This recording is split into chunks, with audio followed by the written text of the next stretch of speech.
Friends, today is our sixth and last immutable exercises, which you can ignore at your own peril. This is about becoming spiritually enlightened. So, friends, let's begin our spiritual adventure. But first, please log on to yourself and fasten your seatbelt to take off to higher realm. Let us first understand the often confused difference between spirituality and religion. See, religion is a protocol designed by humans to serve the interest of one part of society. Although initially the purpose of religion was to help people spiritually, but later it became the master instead of a servant. Whereas spirituality is a way of life which gives us an existence of tranquil contentment. So let's learn how to become, what we can do to become spiritually enlightened. Well, having high spiritual maturity is having wisdom to do what you can and ignore what is not within your power of influence.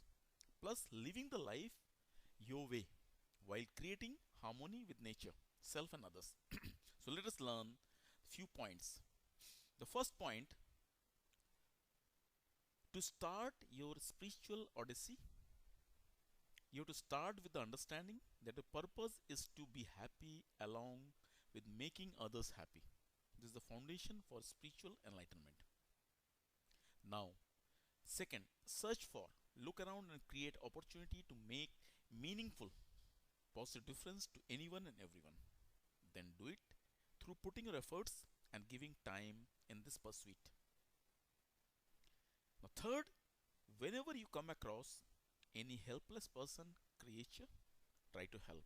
If you, if you cannot do anything, then and there, then at least pray silently to the higher self to mitigate their pain completely. Please pray all the time whenever you see any person in pain or in a situation which is underprivileged. Every time, all the time. This is a very powerful thing. Visualize yourself to realize self. For this, please sit idle at a place and time without distraction. Try to recall, identify, discover from the past or in present and what may be in future, what all positive things makes you happy and contented. Create a plan on how, what, when you would take actions to create the life you want. Recall, identify, discover what you love to do, and try to do identify something which is totally new to you. Indoor, outdoor adventure, and get in touch with your big dreams. The fourth, identify your core values.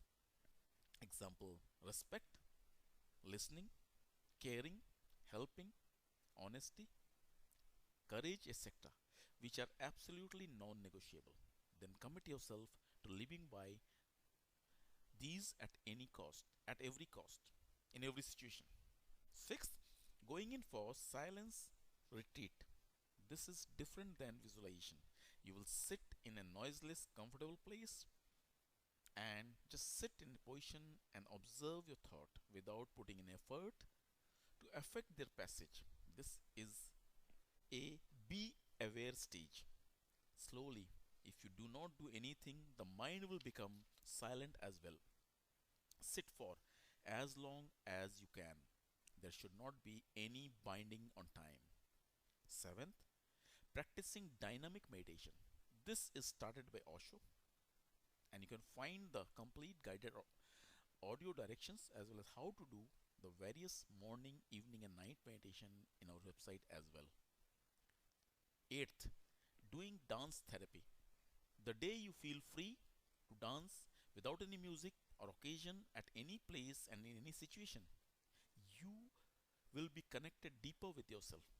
This can be done simultaneously or after you have mastered the dynamic meditation. Then you go for affirmation, chanting and creating supporting emotions for the positives you want to have. Okay. The basic simple rule of affirmation it should begin with I. It has to be uh, in the positive and it has to be in the present tense. And for every time you face a problem, you get stuck, create affirmation using these three. Then 10th, developing a belief in higher power and praying to it for the correct directions through your inner voice. Then 11th, in every conflict or crisis, train your mind to recognize the positive part and deeper meaning. Initially, it will be difficult, but later, it will become easier with the practice. You can start this exercise with identifying what is called the significant emotional events which have transformed your life or created a U turn in your life. 12th, forgiving others who occupy a large space within you and who can make you feel angry or upset just when you think about them. This forgiving you're not doing for them, you're doing it for yourself. Then 13th will be letting go of past. Like the saying goes, none of us can go back to our past and change it. So thinking about it only fills us with regret, blame and negativity. Identify the learnings and move on with the resolve to correct it by action. 14th, when you wake up in the morning before leaving the bed, start by welcoming joy, hope, bliss by setting positive expectancy for the day. And this you have to do every day without fail. 15. Forgive yourself for all the